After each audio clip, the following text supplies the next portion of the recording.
नमस्कार दोस्तों, आपका स्वागत है आपके अपने YouTube चैनल में इन्वेस्टोनॉमिक में। तो आज हम बात करेंगे इंडिया की ऑटोमोबाइल इंडस्ट्री में क्यों स्लो डाउन आया, उसके क्या चैलेंजेस है, क्या रीजन रहे हैं।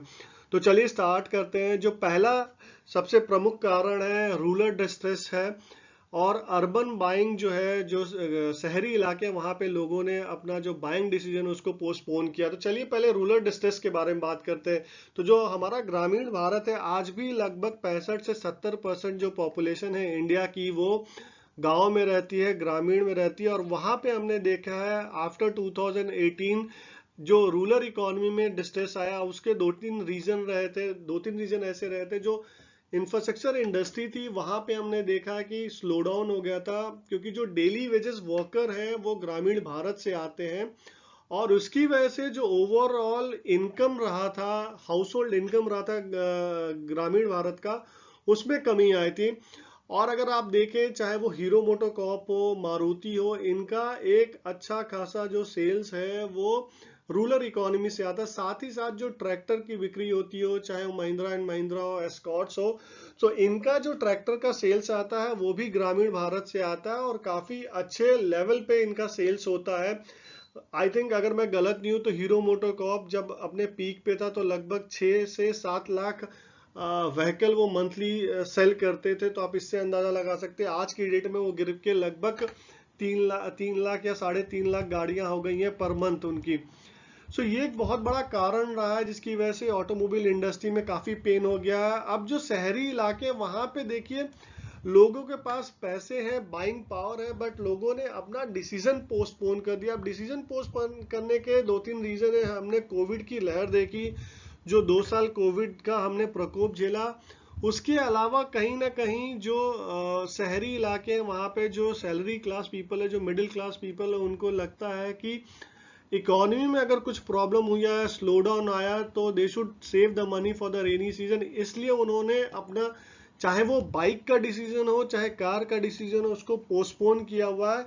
और इसकी वजह से हमने देखा कि ओवरऑल जो इम्पैक्ट रहा है ऑटोमोबाइल इंडस्ट्री का, वो दोनों जगह से रहा है।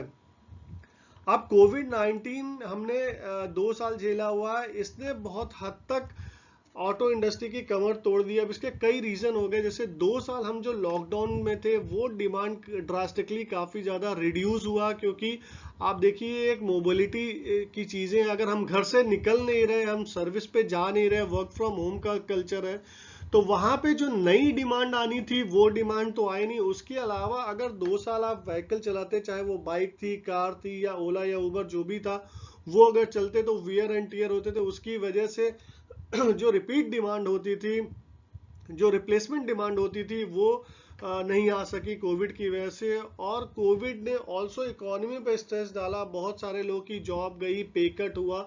तो इन सारी चीजों की वजह से, इकोनॉमिक रेप्लिकेशन की वजह से, हमने ऑटोमोबाइल इंडस्ट्री में देखा काफी ज्यादा स्लो डाउन हुआ है।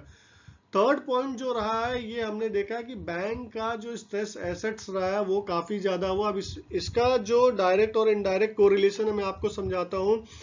बैंकों ने जो 2014-2015 से पहले लोन दिए थे, जो मैं यहाँ पे कॉमर्शियल यूज में जो taxi and tours and travel में जो कार चलती है उसकी बात कर रहा हूँ।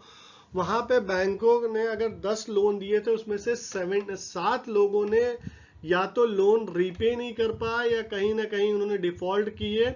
सिर्फ 3 लोगों ने बैंक का लोन रीपे किया, वो भी टाइम पे, जिसकी वजह से बैंकों ने अभी एक्स्ट्रा कॉशियस लेते हुए सिर्फ उन्हीं को फंडिंग कर रहे हैं जिनकी क्रेडिट हिस्ट्री अच्छी है या सिविल स्कोर अच्छा रहा है। सो बैंकों से अगर आपको कार फाइनेंस करना है कॉमर्शियल यूज के लिए, टी परमिट के लिए, तो ज्यादा डिफिकल्ट है।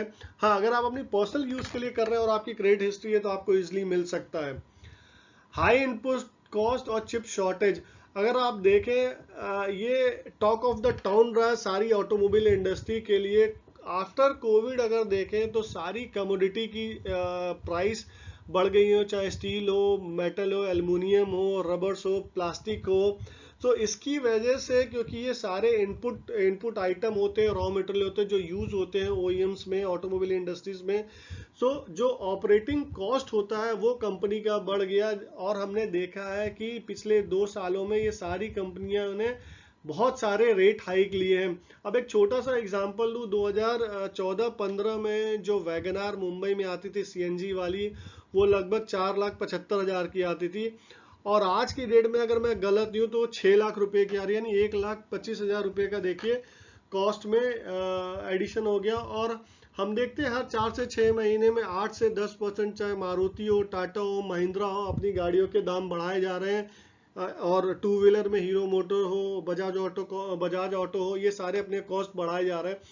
सो जो लैंडिंग कॉस्ट है again for the individual retailers के लिए वो काफी ज्यादा बढ़ गया है, तो जिसकी वजह से वो बजट से बाहर भी चला गया है। अब चिप शॉर्टेज की भी रीजन एक रहा है। फॉर एग्जांपल मैं बोलूं, महिंद्रा की जो XUV 700i, मैं कहीं पे पढ़ रहा था, वहां पे 7 महीने का वेटिंग पीरियड है। अब ये 7 महीने का वेटिंग पीरियड सिर्फ डिमांड की वजह से नहीं है, डिमांड प्लस ये जो चिप शॉर्टेज है, जो कंपनी को चिप प्रोवाइड नहीं कर पा रहे जो उनके वेंडर्स है, इसकी वजह से जो वेटिंग पीरियड है वो कंपनी का बढ़ गया। तो जो अच्छे यहाँ पे गाड़ी आ रहे हैं, लॉन्चेस आ रहे हैं, आप देखें वो भी इसका बेनिफिट नहीं उठा पा रहे हैं क्योंकि चिप शॉर्टेज हो गई है। तो ये भी इंडस्ट्री के डिमांड को स्लो डाउन करता है।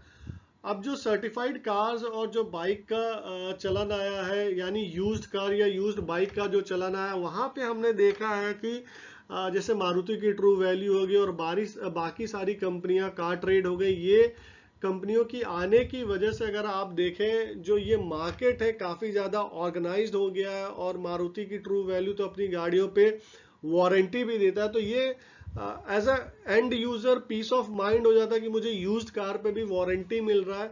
और साथ में ही देखें, आज से 7-8 साल पहले ये यूज्ड कार पे फाइनेंसिंग इतना इजी नहीं होता था, बट आज की डेट में अगर आपका सिविल स्कोर अच्छा है तो आपको यूज्ड कार पे भी बैंक फाइनेंस कर देता है। So this also help for a retailer to buy a used car without making some extra money. तो आप देखें जो बेनिफिट है इन टर्म्स ऑफ फाइनेंसिंग वो सर्टिफाइड कार में भी आपको मिल जा रही है। ये एक और रीजन है जिसकी वजह से हमने देखा है कि जो न्यू कार है वहां पे स्लो डाउन आया है। Last but not the least, हमने जो पिछले 1 सालों में जो क्रूड ऑयल का रेट देखा है, जो पेट्रोल का प्राइस देखा, 80 से 120 रुपया हो गया। यहाँ पे देखें जो डे टू डे यूज होता है या जो एवरीडे कॉस्ट इनकर्ड होता है, ये आउट ऑफ द बजट हो गया कॉमन पीपल के लिए, क्योंकि जहाँ 80 रुपए का पेट्रोल था आज की डेट में 120 रुपया हो गया। तो बहुत सारे लोग के लिए तो ये अफोर्डेबिलिटी का भी क्वेश्चन मार्क हो गया कि दे कैन अफोर्ड और not, because 120 rupees per litre अगर आप कोई बाइक लेते हैं हार्डली वो 40 का एवरेज देती है, कार लेते हैं तो मुश्किल से वो 10 का एवरेज देती है। तो आप सोचिए आपका डे टू डे एक्सपेंसेस क्या होगा। सो ये जो फ्यूल प्राइस बढ़ रहा और जिस तेजी से बढ़ रहा, और जो प्रोजेक्शन है, जेपी मॉर्गन ने एक रिपोर्ट निकाली थी, उन्होंने बोला था कि the crude oil can go also to $250। So आप सोचिए अगर ये $250 हिट होता है तो हमारा डोमेस्टिक में फ्यूल का प्राइस क्या होगा, ये 200 रुपये भी हिट कर सकता है। सो जो ये एवरीडे जो फ्यूल का प्राइस बढ़ा, हम सीएनजी की प्राइस देख रहे हैं 60 रुपये से 72 रुपये पे सीएनजी आ गया, हर दिन कुछ ना कुछ बढ़ ही रहा है। सो ये जो बाइंग डिसीजन है, ये कस्टमर का बाइंग डिसीजन यहाँ पे ब्रेक लगाता है, बिकॉज आप कार या बाइक खरीद के सिर्फ अपने पार्किंग लॉट में तो रखेंगे, उसको यूज करेंगे। So rising fuel price is also somewhere denting this automobile industry production as well as the demand, जिसकी वजह से देखेंगे हम लॉन्ग टाइम में इस इंडस्ट्री में प्रेशर ऐसा बना ही रहेगा, जो ये मेरा कैलकुलेशन कहता है। और दोस्तों मैंने इसमें एक पॉइंट ऐड नहीं किया जो आप सोच रहे होंगे ईवी का, इलेक्ट्रॉनिक व्हीकल्स का। मैं इलेक्ट्रिकल व्हीकल का इसमें एडिशन इसलिए नहीं किया क्योंकि उसका जो मार्केट शेयर है वो काफी कम है। I think it is not even 1% also. So वो लॉजिकल नहीं होता तो उसको यहाँ पे ऐड करना, इसलिए मैंने उस ईवी या इलेक्ट्रिकल व्हीकल को इसमें ऐड नहीं किया हुआ दोस्तों। तो दोस्तों ये वीडियो अच्छा लगा तो लाइक कीजिए, सब्सक्राइब कीजिएगा और अपने दोस्तों के साथ शेयर कीजिएगा। Till then thank you, take care.